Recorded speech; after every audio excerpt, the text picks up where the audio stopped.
Rice terraces.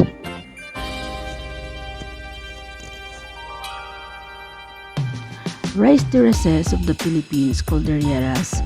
For 2,000 years, the high rice field of the Ifugao has followed the contours of the mountain, the fruit of knowledge handed down from one generation to the next, an impression of sacred tradition and delicate social balance. They have helped to create a landscape of great beauty that expresses the harmony between humankind and environment.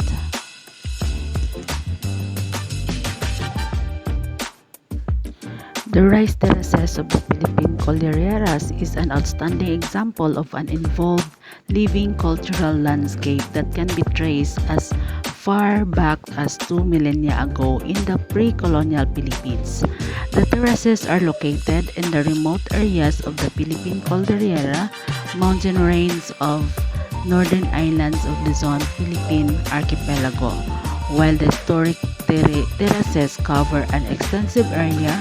The inscribed property consists of 5 clusters of the most intact and impressive terraces located in the 4 municipalities. They are all product of the Ifugao ethnic, a minority community that has occupied these mountains for thousands of years.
The Ifugao rice terraces epitomize the absolute blending of physical, socio-cultural, economic, religious, and political environmental. Indeed, it is a living cultural landscape of unparalleled beauty.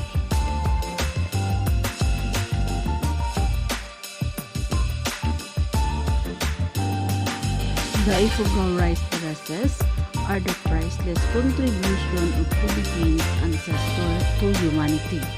The 2,000 years ago and passed on from generations to generations, the Ifugao rice terraces represent an enduring illustration of an ancient civilization that surfaced various challenges and setbacks posed to modernization.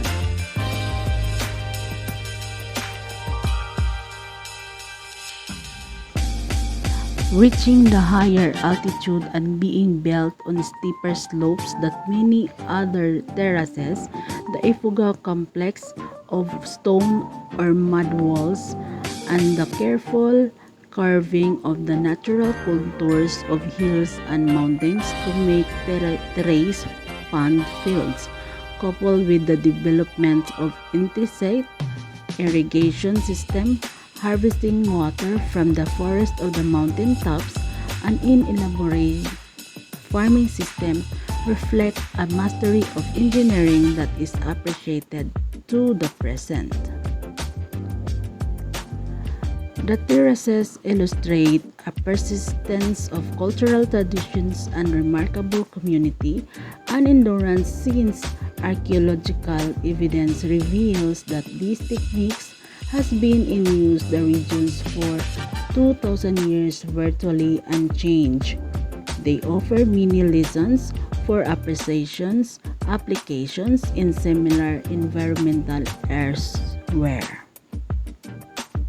The maintenance of living rice terraces reflects a primarily cooperative approach of the whole community, which is based on detailed knowledge of the rich diversity of biological resources existing in the Ifugao agroecosystem, finely tuned annual system respecting lunar cycles, zoning and planning, extensive soils, and conservative mastery of the most complex pest control regime based on the processing of variety of herbs accompanied by religious ritual. Criterium.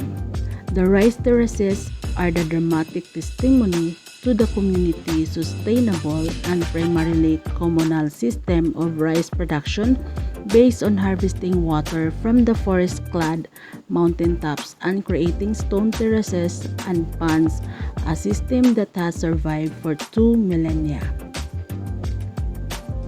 The rice terraces are memorial to the history of the labor of the more than 1,000 generations of small-scale farmers who, working together as a community, have created a landscape based on a delicate and sustainable use of natural resources. The rice terraces are the outstanding example of the land use that resulted from the harmonious interaction between people on its environment, which has produced a sleep terrace landscape of great aesthetic beauty, now vulnerable to social and economic changes.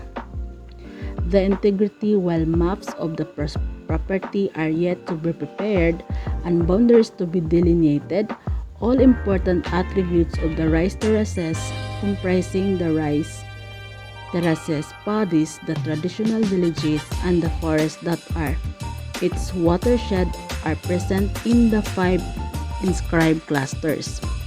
Although traditionally defined boundaries for the terraces with the buffer zone of the private forest have provided from level of protections, the definition of precise limits of protected area are the preparation of implementation of community-based land use of zoning plan is critical to ensure that the condition of integrity are maintained. The inscribed terraces clusters continue to work and maintain in the traditional manner, although other nearby terraces have been abandoned or have temporarily fallen out of use due to change in climate and rainfall patterns in the terraces mountains watershed.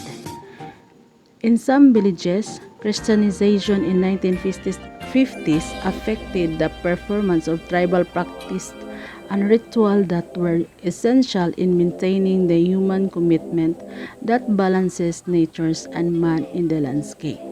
Today, tribal practices coexist with Christianity. However, the terraced landscape is highly vulnerable because the social equilibrium that existed in the rice terraces for the past 2 millennia has become profoundly threatened by technological and evolutionary changes.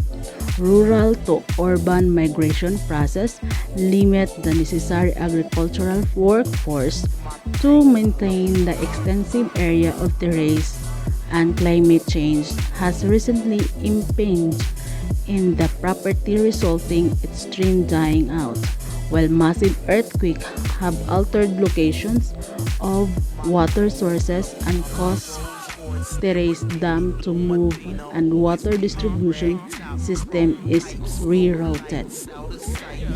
This factor pose significant challenges that could be addressed through the sustained implementation of conservation and management action.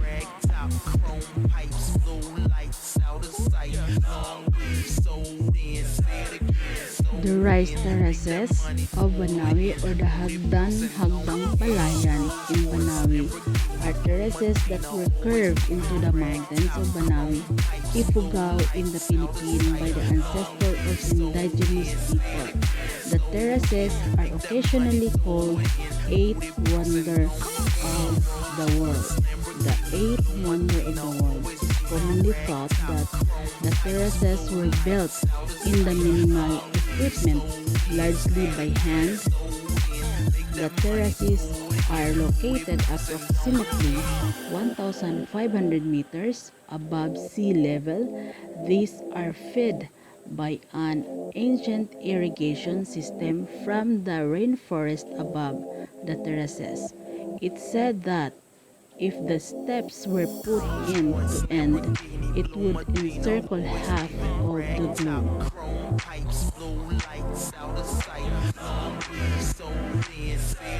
Locals up to these days still plant rice and vegetables on the terraces, although more and more younger Ifogaos do not find farming appealing, often opting for the more lucrative hospitality industry generated by the terraces.